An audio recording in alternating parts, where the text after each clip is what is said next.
ಕಡಿಮೆ ಸಿಬಿಲ್ ಸ್ಕೋರ್ ನಿಂದ ಸಾಲ ಕ್ರೆಡಿಟ್ ಕಾರ್ಡ್ ಅಪ್ಲಿಕೇಶನ್ ರಿಜೆಕ್ಟ್ ಆಗ್ತಾ ಇದೆಯಾ? ಇನ್ ಮುಂದೆ ಆಗಲ್ಲ. SBM Z ಕ್ರೆಡಿಟ್ ಕಾರ್ಡ್ ಬಳಸಿ ಈಸಿಯಾಗಿ ಕ್ರೆಡಿಟ್ ಸ್ಕೋರ್ ಅನ್ನ 750 ಗಿಂತ ಜಾಸ್ತಿ ಮಾಡ್ಕೋಬಹುದು. ಇದೊಂದು FD ಆಧಾರಿತ ಕಾರ್ಡ್. UPI ಬಳಸಿ ಕ್ರೆಡಿಟ್ ಕಾರ್ಡ್ ಬ್ಯಾಲೆನ್ಸ್ ಅನ್ನ ಖರ್ಚು ಮಾಡಬಹುದು. FD ಗೆ RBI ಗ್ಯಾರಂಟಿಯೊಂದಿಗೆ 7% ಇಂಟ್ರೆಸ್ಟ್ ಕೂಡ ಸಿಗುತ್ತೆ. 30 ದಿನದಲ್ಲೇ ಕ್ರೆಡಿಟ್ ಸ್ಕೋರ್ ನಲ್ಲಿ ಇಂಪ್ರೂವ್ಮೆಂಟ್ ಕೂಡ ನೋಡಬಹುದು. ಡಿಸ್ಕ್ರಿಪ್ಷನ್ ಹಾಗೂ ಪಿನ್ ಕಾಮೆಂಟ್ ನಲ್ಲಿರೋ ಲಿಂಕ್ ಮೂಲಕ Z ಆಪ್ ಡೌನ್ಲೋಡ್ ಮಾಡಿ. ನಮಸ್ಕಾರ ಸ್ನೇಹಿತರೆ, mastmaga.comಗೆ ಸ್ವಾಗತ. ನಾನು ಅಮರ್ ಪ್ರಸಾದ್. ಅಧಿಕಾರಕ್ಕೇರಿದ ಒಂದೇ ವರ್ಷದಲ್ಲಿ ಟ್ರಂಪ್ ಜಗತ್ತಿನ ಪಾಲಿಟಿಕ್ಸ್ ಅನ್ನೇ ಅಲ್ಲೋಲ ಕಲ್ಲೋಲ ಮಾಡಿದ್ದಾರೆ. ಒಂದ್ ಕಡೆ ಭಾರತದ ಮೇಲೆ ಟ್ಯಾರಿಫ್ ಏರಿ ಪಾಕ್ನ ಮುನೀರನನ್ನ ಅಪ್ಪಿ ಮುದ್ದಾಡಿದ್ದಾರೆ. ಮತ್ತೊಂದ್ ಕಡೆ ಭಾರತ ಅಮೆರಿಕದಿಂದ ದೂರ ಸರಿದು ಚೀನಾ ರಷ್ಯಾದೊಂದಿಗೆ ಸಂಬಂಧ ಚೆನ್ನಾಗಿ ಇನ್ನಷ್ಟು ಮಾಡ್ಕೊಳ್ಳುತ್ತಿರೋದಕ್ಕೂ ಕೂಡ ಕಾರಣ ಆಗ್ತಿದ್ದಾರೆ. ಈ ನಡುವೆ ಸರ್ವಕಾಲದ ಶಾಶ್ವತ ಗೆಳೆಯರು ಅಂತ ಕುಣಿತಾ ಇದ್ದ ಪಾಕ್ ಚೀನಾ ನಡುವೆ ಬ್ರೇಕಪ್ ಆಗ್ತಾ ಇದೆ. Very very very big development ಆಗಿದೆ. CPEC ಜಿನ್ಪಿಂಗ್ರ ಕನಸಿನ ಕೂಸು ಬೆಲ್ಟ್ ಅಂಡ್ ರೋಡ್ ಇನಿಷಿಯೇಟಿವ್ನ ಮುಖ್ಯ ಭಾಗ China Pakistan economic corridor $65 billion ಸುರಿಯುವಂತಹ ದೊಡ್ಡ ಯೋಜನೆ. ಈ ಯೋಜನೆಯಿಂದ ಡ್ರ್ಯಾಗನ್ ಹಿಂದೆ ಸರಿತಾ ಇದೆ. ಪಾಕ್ನಲ್ಲಿ ಹೂಡಿಕೆ ಮಾಡಿದ ಹಣವನ್ನು ವಾಪಸ್ ತಗೊಂಡಿದೆ. Big development. ಈ ಮೂಲಕ ಪಾಕ್ ಕನಸಿಗೆ ಕೊಳ್ಳೆ ಇಟ್ಟಿದೆ. ಇದರ ಬೆನ್ನಲ್ಲೇ ಚೀನಾದ ಭಿಕ್ಷೆ ಸಿಗಲ್ಲ ಅಂತ ಗೊತ್ತಾದ ತಕ್ಷಣ ಪಾಕ್ ತನ್ನ ಹಳೆ ಡಾಲರ್ ಡ್ಯಾಡಿ ಅಮೆರಿಕದ ಮೇಲೆ ಹತ್ತಿ ಕುಳಿತುಕೊಂಡಿದೆ. ಹೀಗಾಗಿ ಭಾರತ ಉಪಖಂಡದ ಜಿಯೋ ಪಾಲಿಟಿಕ್ಸ್ ಕುತೂಹಲ ಮೂಡಿಸ್ತಾ ಇದೆ. ದೊಡ್ಡ ಸ್ಥಾನ ಪಲ್ಲಟ ಆಗ್ತಿದೆ. ಹಾಗಾದ್ರೆ ನಿಜವಾಗ್ಲೂ ಚೀನಾ ಪಾಕ್ ಮಧ್ಯೆ ಬ್ರೇಕಪ್ ಆಯ್ತಾ? ಉಗ್ರ ದೇಶದಿಂದ ಡ್ರ್ಯಾಗನ್ ಹಿಂದೆ ಸರಿತಾ? ಇದರಿಂದ ಜಾಗತಿಕ ರಾಜಕೀಯದಲ್ಲಿ ಅದರಲ್ಲೂ ಕೂಡ ಭಾರತದ ಮೇಲೆ ಏನು ಪರಿಣಾಮ? ಅಷ್ಟಕ್ಕೂ ಚೀನಾಗೆ ಪಾಕ್ ಬೇಕಾ? ಎಲ್ಲವನ್ನ ಡೀಟೇಲ್ ಆಗಿ ನೋಡ್ತಾ ಹೋಗೋಣ. ಕಡೆ ತನಕ ಮಿಸ್ ಮಾಡಿದೆ ನೋಡಿ. ಪಾಕ್ ನಲ್ಲಿ ಭಾರಿ ಹೂಡಿಕೆ ಮಾಡಿದ್ದ ಚೀನಾ. ಸ್ನೇಹಿತರೆ, ನಿಮಗೆಲ್ಲ ಗೊತ್ತಿರೋ ಹಾಗೆ ಪಾಕ್ ಚೀನಾ ಚಡ್ಡಿ ದೋಸ್ತಿಗಳ ತರ ಇದ್ರು. ಆಲ್ ವೆದರ್ ಪಾರ್ಟ್ನರ್ಸ್ ಅಂತ ಹೇಳ್ಕೊಳ್ತಾ ಇದ್ರು. CPEC China Pakistan economic corridor ಈ ದುಷ್ಟ ಗೆಳೆತನದ ದೊಡ್ಡ ಲಿಂಕ್ ಆಗಿತ್ತು, ಸೂಚಕ ಆಗಿತ್ತು.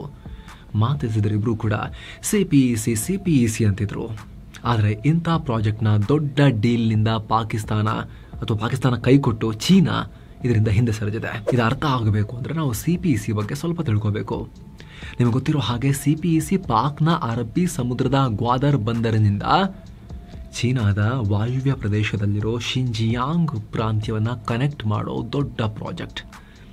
ಸುಮಾರು 3000 ಕಿಲೋಮೀಟರ್ ವ್ಯಾಪ್ತಿಯಲ್ಲಿ ರಸ್ತೆ, railway, pipeline, airport, energy project, port ಹೀಗೆ ಮೂಲಸೌಕರ್ಯ ಅಭಿವೃದ್ಧಿ ಮಾಡೋ ಮ್ಯಾಸಿವ್ ಯೋಜನೆ. ಈ ಕಾರಿಡಾರ್ ನಿರ್ಮಿಸುವುದರಿಂದ ಚೀನಾ ದಕ್ಷಿಣ ಏಷ್ಯಾ, ಮಧ್ಯ ಏಷ್ಯಾ ಮತ್ತು ಆಫ್ರಿಕಾ ನಡುವೆ ಪ್ರಾದೇಶಿಕ ಸಂಪರ್ಕ ಹೆಚ್ಚಿಸಬಹುದು. ತನ್ನ ಆಮದು ರಫ್ತಿಗೆ ಅನುಕೂಲ ಆಗುತ್ತೆ. ಹಾಗೆಯೇ ಆರ್ಥಿಕ ಪ್ರಗತಿನೂ ಚೆನ್ನಾಗಾಗತ್ತೆ ಅನ್ನೋ ಲೆಕ್ಕಾಚಾರ ಹಾಕೊಂಡಿತ್ತು. ಇದಕ್ಕಾಗಿ ಪಾಕ್ನಲ್ಲಿ ಆರಂಭಿಕವಾಗಿ $46 ಬಿಲಿಯನ್ ಹೂಡಿಕೆ ಮಾಡಿತ್ತು. ಆದರೆ ಕಾಲಕ್ರಮೇಣ ಅದನ್ನು $60 ಬಿಲಿಯನ್ ಏರಿಸಿತ್ತು. ಅಂದರೆ ಹತ್ತತ್ರ 5 ಲಕ್ಷ ಕೋಟಿ ರೂಪಾಯಿ ಸುರಿದಿತ್ತು. 2015 ಏಪ್ರಿಲ್ 20 CPEC ಅಧಿಕೃತವಾಗಿ ಶುರು ಕೂಡ ಆಗಿತ್ತು. ಆದರೆ ಈ ಪ್ರಾಜೆಕ್ಟ್ನ ದೊಡ್ಡ ಭಾಗ ML1 ಅನ್ನೋ ಬೃಹತ್ ರೈಲ್ವೆ ಲೈನ್ CPEC ನಲ್ಲೇ ಬಿಗ್ ಟಿಕೆಟ್ ಪ್ರಾಜೆಕ್ಟ್. ಆದ್ರೆ ಈಗ ಇದರಿಂದ ಚೀನಾ ಹಿಂದಕ್ಕೆ ಸರಿದಿದೆ. ಜೂಟ್ ಹೇಳಿ ಓಡ್ ಹೋಗಿದೆ ಪಾಕಿಸ್ತಾನವನ್ನು ಕೈಬಿಟ್ಟು. ಮುಖ್ಯ ಪ್ರಾಜೆಕ್ಟ್ ನಿಂದ ಹೊರಮೆಗೆದ ಚೀನಾ ಪಾಕ್ನಲ್ಲಿ ಹೂಡಿಕೆ ಮಾಡಿದ್ರೆ ಮುಂದೆ ಅದರಿಂದ ಭಾರಿ ಲಾಭ ಮಾಡ್ಕೋಬಹುದು ಅನ್ನೋ ಆಸೆ ಇಟ್ಕೊಂಡಿತ್ತು ಡ್ರ್ಯಾಗನ್. ಈಗ ಉಲ್ಟಾ ಆಗ್ತಾ ಇದೆ. ಚೀನಾದ ಈ CPECಗೆ ಪ್ರಮುಖ ಭಾಗವಾಗಿದ್ದ ಮೇನ್ ರೈಲ್ವೆ ಲೈನ್ ಇದರಿಂದ ಹೊರಗೆ ಬಂದಿದೆ. ಪಾಕ್ನ ಪ್ರಮುಖ ನಗರಗಳಾದ ಕರಾಚಿ ಮತ್ತು ಪೇಶಾವರ್ ನಡುವೆ ಸುಮಾರು 1726 ಕಿಲೋಮೀಟರ್ ಉದ್ದದ ರೈಲ್ವೆ ಹಳಿಯನ್ನು ಹಾಕೋದು ಈ ಪ್ರಾಜೆಕ್ಟ್ನ ಉದ್ದೇಶ ಆಗಿತ್ತು. $60 ಬಿಲಿಯನ್ ಮೊತ್ತದ CPEC ಯೋಜನೆಯಲ್ಲಿ ಸುಮಾರು $6.7 ಬಿಲಿಯನ್ ಇದೊಂದೇ ಪ್ರಾಜೆಕ್ಟ್ಗೆ ಮೀಸಲಿಡಲಾಗಿತ್ತು. ಅಂದ್ರೆ 10% ಹಣ ಇದೊಂದು ಪ್ರಾಜೆಕ್ಟ್ಗೆ ಕೊಡ್ತೀನಿ ಅಂತ ಚೀನಾ ಹೇಳಿತ್ತು. ಆದ್ರೀಗ ಅಂತ ಯೋಜನೆಯಿಂದಲೇ ವಾಪಸ್ ಆಗಿದೆ ಚೀನಾ. ಅಮೆರಿಕದತ್ತ ಜೋಳಿಗೆ ಹಿಡಿದು ಓಡಿದ ಪಾಕಿಸ್ತಾನ. ಎಸ್, ಚೀನಾ ಕೈಕೊಟ್ಟ ತಕ್ಷಣ ಪಾಕಿಸ್ತಾನ ತನ್ನ ಓಲ್ಡ್ ಡಾಲರ್ ಡ್ಯಾಡಿ ಅಮೆರಿಕದ ಹೆಗಲ ಮೇಲೆ ಹತ್ತು ಕುಳಿತುಕೊಂಡಿದೆ. ಚೀನಾ ಕೈಬಿಟ್ಟ ಮೇನ್ ಲೈನ್ 1 ರೈಲ್ವೆ ಯೋಜನೆಗಾಗಿ ಏಷ್ಯನ್ ಡೆವಲಪ್ಮೆಂಟ್ ಬ್ಯಾಂಕ್ ಮುಂದೆ $2 ಬಿಲಿಯನ್ ಭಿಕ್ಷೆಗೆ ಕೈ ಚಾಚಿದೆ. ಇದಕ್ಕೆ ಆ ಬ್ಯಾಂಕ್ ಕೂಡ ಒಪ್ಪಿಗೆ ಕೊಟ್ಟಿದೆ ಅನ್ನೋ ರಿಪೋರ್ಟ್ಸ್ ಬರ್ತಾ ಇದಾವೆ. ಗಮನಿಸಬೇಕಾದ ಅಂಶ ಅಂದ್ರೆ ಈ ಏಷ್ಯನ್ ಡೆವಲಪ್ಮೆಂಟ್ ಬ್ಯಾಂಕ್ ನಲ್ಲಿ ಅಮೆರಿಕದ ಪ್ರಭಾವ ಸಿಕ್ಕಾಪಟ್ಟೆ ಇದೆ. ಅಮೆರಿಕ ಮತ್ತು ಅದರ ಮಿತ್ರ ರಾಷ್ಟ್ರ ಜಪಾನ್ ಸೇರಿ ಕಂಟ್ರೋಲ್ ಮಾಡ್ತಾರೆ. ಎರಡು ಸೇರಿ ಈ ಬ್ಯಾಂಕ್ ನಲ್ಲಿ ಸುಮಾರು 30%ಗೂ ಅಧಿಕ ಹಣವನ್ನ ಅಥವಾ ಶೇರ್ ಅನ್ನ ಹೊಂದಿದ್ದಾರೆ. ಚೀನಾ 6.4% ಶೇರ್ ಹೊಂದಿದೆ, ಭಾರತ 6.3% ಶೇರ್ ಹೊಂದಿದೆ. ಆದರೆ ಅಮೆರಿಕ ಪ್ರಭಾವ ಹೆಚ್ಚಿದೆ. ಸೊ ಪಾಕ್ ಈ ಬ್ಯಾಂಕ್ಗೆ ಓಡ್ ಬಂದು ಭಿಕ್ಷೆ ಬೇಡಿದೆ. ಈಗ ಏನೋ ಸ್ನೇಹಿತರೆ, ವರದಿಯಲ್ಲಿ ಮುಂದುವರಿಯುವ ಮುನ್ನ 7 ಸ್ಟಾರ್ಸ್ ಟೂರಿಸಂ ಕಂಪನಿ ದುಬೈಗೆ ಇನ್ನೊಂದು ಟ್ರಿಪ್ ಆಯೋಜಿಸಿದೆ. ಬೆಸ್ಟ್ ಆಫರ್ ಪ್ರೈಸ್ $88,500 ಮಾತ್ರ. ದುಬೈ ಮತ್ತು ಅಬುದಾಬಿ 4 ನೈಟ್ 5 ಡೇಸ್ ಟ್ರಿಪ್ ಇದು. ಈ ಪ್ಯಾಕೇಜ್ ಅಲ್ಲಿ flight tickets, Dubai visa, 3 star hotel stay, Indian food, AC transportation, Kannada tour manager, Burj Khalifa 125ನೇ ಫ್ಲೋರ್ ನ view, desert safari, Dubai city tour, Abu Dhabi city tour, ದುಬೈನ Swaminarayan Hindu temple, grand mosque, Ferrari world ಎಲ್ಲ ಹೋಗೋದಿರುತ್ತೆ. ಹೊರಡೋ ದಿನ 15 October 2025. ಕೆಲವೇ ಸೀಟುಗಳು ಲಭ್ಯ. ಆಸಕ್ತರು ಈ ನಂಬರ್ಗೆ ಕಾಲ್ ಮಾಡಿ ನಿಮ್ಮ ಸೀಟನ್ನ ಕೂಡ ಬುಕ್ ಮಾಡಿ. ಬನ್ನಿ ಈಗ ವರದಿಯಲ್ಲಿ ಮುಂದುವರಿಯೋಣ. ಪಾಕ್ ನಂಬಿಕೆ ಕಳ್ಕೊಂಡ ಚೀನಾ. ಮುಖ್ಯವಾಗಿ ಚೀನಾ ಈ ಪ್ರಾಜೆಕ್ಟ್ ನಿಂದ ಹೊರಗೆ ಹಾರೋಕೆ ಕಾರಣ ಪಾಕ್ ಮೇಲೆ ಚೀನಾಗೆ ನಂಬಿಕೆ ಕಿತ್ಕೊಂಡು ಹೋಗ್ತಿರೋದು. ಪದೇ ಪದೇ ಈ ಪ್ರಾಜೆಕ್ಟ್ ನ ರೀಡಿಸೈನ್ ಮಾಡಲಾಗ್ತಿದೆ. ಪದೇ ಪದೇ ಯೋಜನೆಯ ವೆಚ್ಚ ಹೆಚ್ಚಾಗ್ತಿದೆ. ಆದರೆ ವಾಪಸ್ ಆದಾಯ ಹೇಗೆ ಬರುತ್ತೆ ಅನ್ನೋದ್ರ ಬಗ್ಗೆ ಕ್ಲಾರಿಟಿ ಇಲ್ಲ. ಪಾಕ್ ಸರಿಯಾದ ರೀಪೇಮೆಂಟ್ ಮಾಡೆಲ್ ನ ಕೂಡ ಪ್ರೆಸೆಂಟ್ ಮಾಡ್ತಿಲ್ಲ. ಆರ್ಥಿಕತೆಯಂತೂ ಹಳ್ಳ ಹಿಡಿದಿದೆ. IMF ನಿಂದ ಸಾಲ ಪಡ್ಕೊಳ್ಳೋದನ್ನ ಪಾಕ್ ನಿಲ್ಲಿಸಿಲ್ಲ. ಸಾಲದು ಅಂತ ಪಾಕಿಸ್ತಾನ ಆಲ್ರೆಡಿ ಚೀನಾದ ಪವರ್ ಕಂಪನಿಗಳ ಬಳಿ ದೊಡ್ಡ ಬಾಕಿ ಇಟ್ಕೊಂಡಿದೆ. $1.5 ಬಿಲಿಯನ್, ಸುಮಾರು 10-12 ಸಾವಿರ ಕೋಟಿ ರೂಪಾಯಿ ಬಾಕಿ ಇಟ್ಕೊಂಡಿದೆ.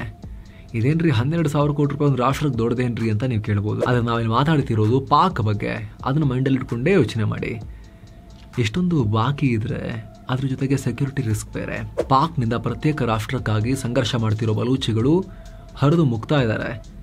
ಪಾಕಿ ಸೈನಿಕರನ್ನೇ ಬಿಡ್ತಾ ಇಲ್ಲ, ಚೀನಿ ಇಂಜಿನಿಯರ್ಗಳನ್ನು ಬಿಡ್ತಾ ಇಲ್ಲ. ಈ CPECಯ ಮುಖ್ಯ ಲೈನ್ಗಳೆಲ್ಲ ಹಾದು ಹೋಗೋದು ಬಲೂಚಿಸ್ತಾನ ಮೂಲಕನೇ. ಅದು ಎಂಡ್ ಆಗೋ ಗ್ವಾದರ್ ಪೋರ್ಟ್ ಕೂಡ ಬಲೂಚಿಸ್ತಾನದಲ್ಲೇ ಇರೋದು. ಸೊ ಚೀನಾ ತನ್ನ ಬಾರ್ಡರ್ನಿಂದ ಲಗೇಜ್ ತುಂಬಿ, ಗೂಡ್ಸ್ ತುಂಬಿ ರೈಲಲ್ಲಿ ಹಿಂಗೆ ದೂಡಿ ಬಿಟ್ಟರು ಕೂಡ, ಟ್ರಕ್ಕಲ್ಲಿ ಕಳಿಸಿದ್ರು ಕೂಡ ಅದು ಗ್ವಾದರ್ ಪೋರ್ಟ್ ನ ಸೇಫ್ ಆಗಿ ತಲುಪುತ್ತೆ ಅನ್ನೋದಕ್ಕೆ ಯಾವ ಗ್ಯಾರಂಟಿನೂ ಇಲ್ಲ. ಗ್ವಾದರ್ ಪೋರ್ಟ್ ತಲುಪದ ಮೇಲೆ ಆದ್ರೂ ಸೇಫ್ಟಿ ಇದೆಯಾ, ಅದು ಗ್ಯಾರಂಟಿ ಇಲ್ಲ. ನಾವು ಬಿಡೋದಿಲ್ಲ, ಈ ಪೋರ್ಟ್ ಇಲ್ಲಿ ಇರಬಾರ್ದು, ಇಲ್ಲಿ ಚೀನಿಯರ್ ಇರಬಾರ್ದು ಅಂತ ಆಲ್ರೆಡಿ ಅಬ್ಬರಿಸ್ತಿದ್ದಾರೆ ಬಲೂಚಿಗಳು. ಸೊ ಈಗ ಚೀನಾಗೆ ಹೆಡ್ಡೇಕ್ ಶುರುವಾಗಿದೆ. ಗ್ವಾದರ್ ಪೋರ್ಟ್ಗಿನೇ ಬಿಲಿಯನ್ ಲೆಕ್ಕದಲ್ಲಿ ಸುರಿದ್ವಲ್ಲ. ಇದೇ ಗ್ವಾದರಲ್ಲಿ ಏರ್ಪೋರ್ಟ್ ಕೂಡ ಮಾಡಿದ್ರು. ಬರೀ ಸಿ ಪೋರ್ಟ್ ಅಲ್ಲ, ಇಂಟರ್ನ್ಯಾಷನಲ್ ಏರ್ಪೋರ್ಟ್ ಕೂಡ ನಿರ್ಮಾಣ ಮಾಡಿದ್ರು. ಆದ್ರೆ ಬಲೂಚ್ ದಾಳಿ ಭೀತಿಯಿಂದ ಸರಿಯಾಗಿ ಕೆಲಸ ನಡೀತಿಲ್ಲ. ಅಲ್ಲಿ ಏನು ಯೂಸ್ ಆಗ್ತಿಲ್ಲ. ಅದು ಧೂಳು ಹಿಡ್ಕೊಂಡು ಕೂತಿದೆ ಏರ್ಪೋರ್ಟ್. ಯಾವ ಲೆವೆಲ್ಗೆ ಹೆದರಿಕೆ ಇದೆ ಅಂದ್ರೆ, ಇವಾಗ ಸಿಚುವೇಶನ್ ಎಷ್ಟು ಚೇಂಜ್ ಆಗಿದೆ ಅಂದ್ರೆ, ಏರ್ಪೋರ್ಟ್ ಉದ್ಘಾಟನೆ ಮಾಡೋಕೆ ಪಾಕಿಸ್ತಾನದ ಸರ್ಕಾರದ ಯಾರು ಕೂಡ PM, ಡೆಪ್ಯೂಟಿ PM, ಮಿನಿಸ್ಟರ್ಗಳು ಯಾರು ಕೂಡ ಆ ಏರ್ಪೋರ್ಟ್ ಹತ್ರ ಸುಳಿಯೋಕ್ಕೂ ಧೈರ್ಯ ಮಾಡಿಲ್ಲ. ವಿಡಿಯೋ ಕಾನ್ಫರೆನ್ಸ್ ಅಲ್ಲಿ ದೂರದಲ್ಲಿ ಕೂತ್ಕೊಂಡು ಕದ್ದು ಮುಚ್ಚಿ ಉದ್ಘಾಟನೆ ಮಾಡಿದ್ದಾರೆ. ಹೆದರ್ಕೊಂಡು ಅಲ್ಲಿ ಯಾರು ಹೋಗ್ತಾನೆ ಇಲ್ಲ. ಹಾಗಾಗಿ ಆ ಏರ್ಪೋರ್ಟ್ ಅಲ್ಲಿ ವಿಮಾನ ಹಾರಾಟನೇ ಶುರು ಆಗದೆ ಪಾಳು ಬಿದ್ದ ಬಂಗ್ಲೆ ತರ, ಬೂತ್ ಬಂಗ್ಲೆ ತರ ಆಗ್ಬಿಟ್ಟಿದೆ.